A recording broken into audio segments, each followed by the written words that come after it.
नमस्ते। आप सभी का हमारे YouTube चैनल पे बहुत बहुत स्वागत है। इससे पहले वाली वीडियो में मैंने आपको बताया कि पौष मास की पूर्णिमा कब है।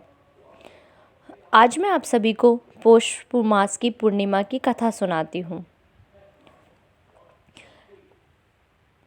पौष माह के शुक्ल पक्ष की पूर्णिमा तिथि, जिसे शाकंभरी पूर्णिमा के नाम से भी जाना जाता है, इस दिन भगवान सूर्य, चंद्रदेव, भगवान विष्णु और माता लक्ष्मी की पूजा करने का विधान है। पौष पूर्णिमा के दिन पूजा के समय सत्यनारायण भगवान की कथा श्रवण करने का विशेष महत्व है। इस कथा का श्रवण करने से अमोघ फल प्राप्त होता है तथा सभी कष्टों का निवारण होता है। पूर्णिमा के दिन गरीब व जरूरतमंद लोगों को तिल, गुड़, कंबल आदि चीज़ों का दान करना चाहिए।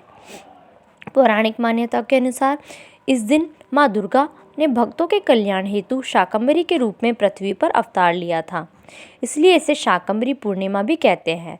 सौभाग्य की प्राप्ति के लिए स्त्रियों को 32 पूर्णिमा व्रत करना चाहिए।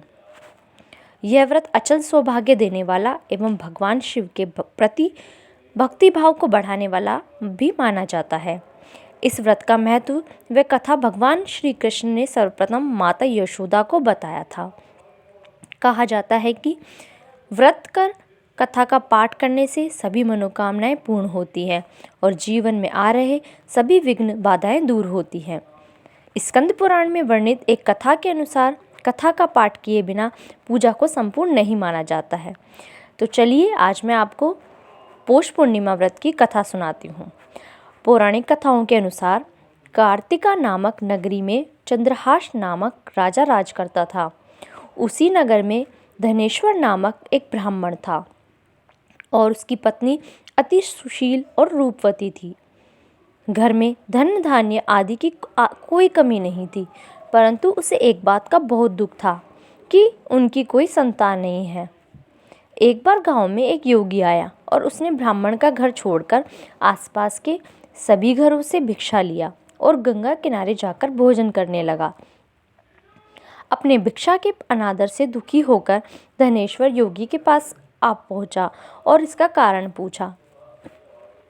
योगी ने इस सवाल का जवाब देते हुए कहा कि निसंतान के घर की भीख पतितों के अन्न के समान होती है और जो पतितों के घर का अन्न खाता है वो भी पतित हो जाता है। पतित हो जाने के भय से वह उस ब्राह्मण के घर से भिक्षा नहीं लेता था। इसे सुन धनेश्वर बेहद दुखी हुआ और उसने योगी से संतान प्राप्ति का उपाय पूछा।